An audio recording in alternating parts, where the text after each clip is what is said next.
Europe 1, 7h17, la mère de la fillette retrouvée noyée sur une plage de Berck a parlé. Elle est passée aux aveux, des aveux complets. Elle est en prison. Comment une mère, aimant semble-t-il son enfant, peut-elle en arriver à un geste pareil ?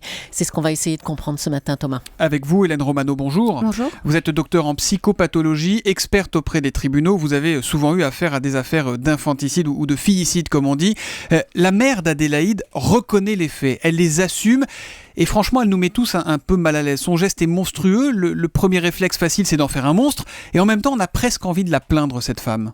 Alors, il faut comprendre, pour comprendre son geste, il faut rappeler qu'être parent, c'est une véritable révolution dans l'économie psychique d'un père, d'une femme et d'un homme.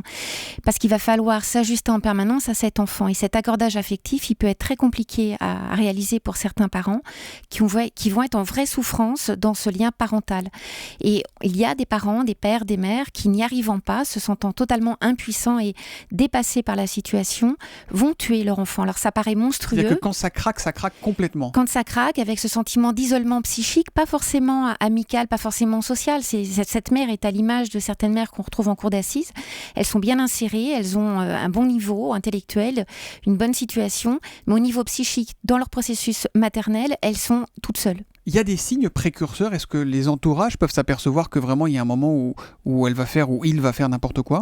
Oui, des mères qui craquent, qui disent qu'elles n'en peuvent plus. Très souvent en expertise, elles nous disent avoir tenté d'appeler à l'aide et ne pas avoir été entendues par un entourage qui banalise beaucoup.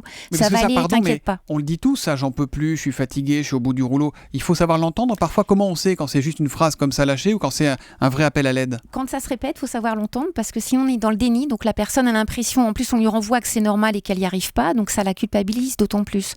Donc plutôt essayer de ne pas banaliser et d'essayer de trouver les relais au niveau des professionnels et de l'entourage. Je voudrais revenir sur ce que dit l'avocate de cette mère de famille qui a donc tué sa fillette. Elle décrit sa cliente comme mystérieuse ou encore dans une logique parallèle à la nôtre. Elle réalise ce qu'elle a fait, elle exprime des remords, elle dit n'être pas défendable.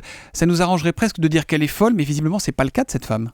Non, il semble qu'elle ait bien préparé son geste. En tout cas, elle a pensé tuer sa fille à distance, pas dans son propre entourage, pas à domicile. Ça, c'est aussi très important au niveau du mode opératoire.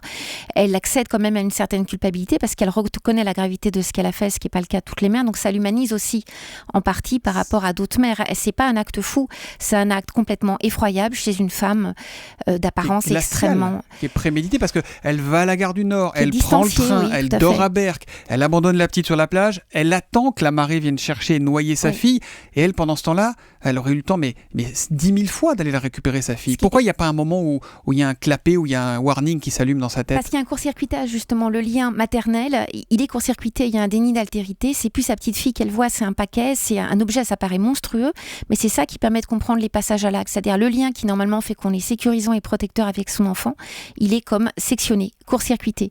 Et s'il n'y a personne à ce moment-là pour essayer de le restaurer, tout est possible. Et c'est quoi ? C'est un trou noir, en fait. Elle se réveille après. Là, ces jours-ci, elle doit se dire, mais qu'est-ce que j'ai fait ? C'est monstrueux. C'est possible qu'elle commence à réaliser ce qu'elle a fait, en tout cas d'après ce que dit l'avocate. Il est possible qu'elle ait bien réfléchi aussi avant et qu'elle n'ait pas trouvé d'autre issue. C'est-à-dire que l'enfant, à ce moment-là, devient une dette et c'est comme un suicide personnel. Elle se suicide en tant que mère aussi, cette femme, en tuant sa fille. Ça paraît incroyable. C'est une façon de mettre fin à sa vie à elle aussi ? Elle met fin à sa vie de mère, de toute façon, à sa vie de femme en partie. Elle se suicide par procuration en tuant sa fille. Alors ça paraît tout à fait étonnant, mais c'est très important de dire que c'est une mort psychique à deux niveaux. Elle tue sa fille et elle se tue elle-même. Hélène Romano, quelle peut être la réponse judiciaire à un drame pareil ? Est-ce que la prison, c'est la solution ? Ça n'est pas que la solution, c'est important tout de même d'acter les choses au niveau judiciaire quand un enfant est tué et de ne pas minimiser ce type de passage à l'acte. Mais ça va être aussi très important dans le cadre de la peine d'emprisonnement, de travailler avec elle, qu'elle puisse faire un travail thérapeutique pour comprendre, mettre en mots, mettre du sens sur ce qu'elle a pu faire. Vous les voyez souvent, ces parents qui commettent l'irréparable, puisque je rappelle que vous êtes aussi experte auprès des tribunaux. Comment vous les approchez ? Comment vous les appréhendez ? On essaye d'humaniser la rencontre pour essayer de comprendre ce qui s'est passé. Si on les voit comme des monstres, on va rester totalement à côté de leur logique psychique. Donc il est important de comprendre ce qu'ils ont pu faire, pourquoi ils ont pu le faire, comment eux ils l'expliquent, pour essayer de décrypter l'énigme de ce passage à l'acte. Cette affaire-là de Berck, elle est tragiquement banale ou elle est exceptionnelle d'après tout ce que vous connaissez ? Elle reste rare. Par contre, les profils de parents qui tuent leur enfant en étant à bout psychiquement avec cette espèce d'agonie dans le lien avec leur enfant existent malheureusement. Merci beaucoup Hélène Romano. Je rappelle que vous êtes docteur en psychopathologie et experte auprès des tribunaux. Merci de ces quelques éclaircissements possibles sur cette affaire.